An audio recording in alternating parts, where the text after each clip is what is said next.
The Cleveland Browns are really bad, and it feels like it just keeps getting worse each week. Deshaun Watson is just not good, yet at times, the Browns do still feel like a solid team. In week 4, they were even up 10-0 on the Raiders, only to completely blow it and fall to 1-3 on the year. I truly don't know what rock bottom looks like for the Browns in this Deshaun Watson era, but there definitely haven't been many bright spots. They literally traded away their future for a guy who they're now stuck with on a huge contract, who's barely even played and is a PR nightmare. That all could have been worth it in theory if he was good or the Browns were winning games, but they aren't. The Browns are just a complete disaster. I am so excited to see the Commanders play at some point this season, and to get tickets, I'll be using today's video sponsor, SeatGeek. With over 28 million downloads, SeatGeek is the #1 rated ticketing app. There are more than 70,000 events on SeatGeek, like concerts, sports, festivals, and more. I personally really want to make it up to see a Commanders game this season, and it's probably going to be that Steelers game on November 10th. But the NFL season is here, and there's still basketball, and you don't want to miss out. SeatGeek has your tickets to every game. Plus, artists like Luke Combs and Blink-182 are touring right now. There are a ton of concerts to see, like Hozier, Bad Bunny, Nicki Minaj, and Zach Bryan, and you don't want to miss it. SeatGeek helpfully puts all the tickets across the web into one place to make sure that you're getting a good deal. Each ticket is rated on a scale from 1 to 10, so be on the lookout for those green dots. Green means good and red means bad, and you already know that we came through for you guys. Use our code JD for $20 off tickets on SeatGeek. That's $20 off your first purchase on SeatGeek when you use our promo code JD. Make sure to click the link down in the description and download the app today. Thank you again to SeatGeek for sponsoring today's video. Let's get right back to it. So the Browns are now 1-3 on the year and not exactly heading in the right direction. When you look at the games they've played so far, by far the best team that they've played is probably the Cowboys. And the Cowboys aren't exactly great either. They're currently 2-2 and literally have only beaten the Browns and the Giants. That's not exactly giving good team, but that's just a testament to how bad the rest of their opponents have been. The Cowboys beat the Browns 33-17, and really it was even worse than it looks. The Cowboys were up 27-3 early in the third quarter. Then the next week, the Browns did bounce back and beat the winless Jaguars. Cleveland is definitely a bad team, but Jacksonville is right there with them. The Browns got their lone win of the season against the Jags 18-13, and no, it wasn't a very fun watch. There were literally 5 field goals, and the last scoring play was a safety. At that point, it was pretty clear that it was just two bad teams facing off against each other, and that's been even more clear with them losing both of their next 2 games now too. The Browns' loss in week 3 to the Giants is probably the worst one. The New York Giants are truly terrible this year, and so is Daniel Jones. You just can't lose that one, and the Browns just couldn't do anything. They gave up 2 late touchdowns to Malik Neighbors to end the half, and were down 21-7, and they didn't even end up scoring again until the fourth quarter, but at that point it was too late and they lost 21-15. Even worse, Watson fumbled twice in the loss. The Browns then had to travel out to play the Raiders, and really, this might have been the most deflating loss, just because of the way it happened. The Raiders were 2-1 coming into the game, but the Browns jumped out to a 10-0 lead and were looking pretty solid. They literally started the game with an over 9-minute drive, and Watson threw a touchdown pass. The offense went on to tack on a field goal, and then they didn't do shit for the rest of the game. And that was it. The Raiders went on to score 20 points unanswered, and the Browns did make it interesting late with a fumble return touchdown, but the Browns just still couldn't do anything. Oh, and Watson threw another pick too. Now the Browns are 1-3, and you have to seriously wonder what kind of changes Kevin Stefanski could make. And of course, that all starts with Deshaun Watson. I really don't know just how many times we've talked about Deshaun Watson at this point, but man, the Browns sold their souls, and they literally traded away Baker Mayfield, who's now balling out for the Buccaneers and is a legit franchise quarterback, just to get Watson and a ton of legal issues. And I gotta say, it's really made the Browns just an unlikable team,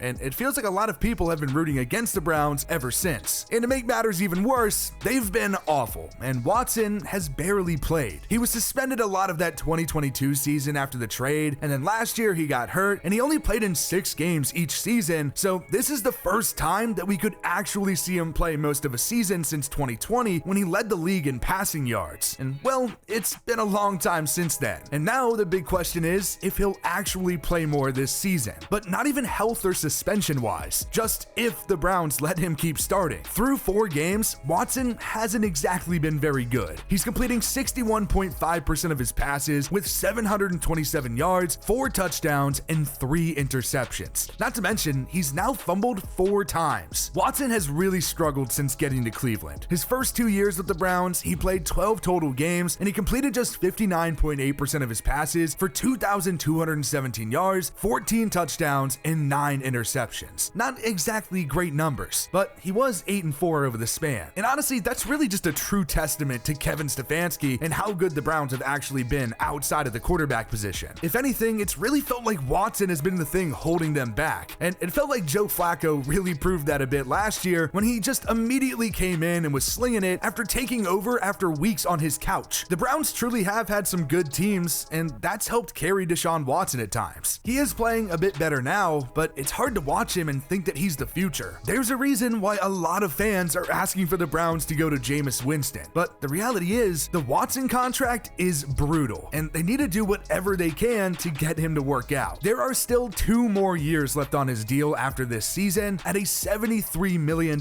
cap hit. That is going to be an absolute disaster, and it's going to hurt even more if he's making up a fourth of the cap but isn't even starting, or maybe even on the roster. Surely the Browns would like to get out of that contract, and who knows, maybe they could with all of this weird Watson legal issue stuff now. But let's be honest, do the Browns really deserve to get out of it? This has just been a truly terrible choice from the beginning, and it really shows why some bad teams just stay bad for so long. As for the guys around Deshaun Watson, there are actually some good players in Cleveland, which is why the 1-3 start is so bad. Obviously, when you look at the Browns offense, the guy is Amari Cooper, who has consistently been an elite receiver. Well, in 4 games this year, he has just 16 catches for 148 yards and 2 touchdowns. Really, that's not what you'd hope for Cooper. But to be fair, the offense just hasn't really been that good. He literally had 27 yards through the first 2 games of the season, but he hasn't even been the Browns' top receiver this year. It's actually been the new trade addition, Jerry Jeudy. The idea was to definitely get Watson even more weapons, and he has 197 yards and a single touchdown this year, so far it has been working out. Then there's Elijah Moore, who has just 81 yards. The passing game has not been too great, but it's not like the run game has been any good either, and that's the big problem. Jerome Ford has rushed for 203 yards and a touchdown, but the offense has just been stagnant, and you do have to wonder just how much of the offensive struggles are just injuries. There is a lot of blame to go around, whether it's coaching or Deshaun Watson, but this offense is playing nowhere near 100%. Firstly, there's no Nick Chubb, who's probably been the best player on the offense for years now. That alone certainly doesn't help. Then tight end David Njoku is out too, so there's 2 big offensive threats missing. Then probably the most important, the offensive line is just a complete mess right now. Both tackles are hurt, Jedrick Wills at left tackle and Jack Conklin at right tackle. Then right guard Wyatt Teller, who has been a great staple, is on injured reserve. So yes, the offense hasn't been very good, but it's really hard to evaluate right now while it's just completely decimated by injuries. The Browns certainly weren't expected to be this bad at all, and a lot of that probably has to do with just the defense. I mean, you could have argued that it would have been the best defense in the entire league this year, because that's what they were when Myles Garrett was on the field. He has been one of the best overall players in the entire league, and is just a complete game changer coming off of the edge. And there are some really talented guys around him on the defense. Za'Darius Smith is there coming off of the edge opposite, and then Jeremiah Owusu-Koramoah and Devin Bush sit back at linebacker, with Denzel Ward, Grant Delpit, and Greg Newsome out in the secondary. There are plenty of big names and some good players, but the defense just hasn't been as good as we expected. It was mostly expected for Watson to come in and let down again with this offense, but if the defense isn't great, the Browns are really going to be bad this year, and that's a big reason why they're 1-3 right now. I don't even know how you can spin this in a solid way at this point. Deshaun Watson is stuck there, and he's bad, and the Cleveland Browns are also bad.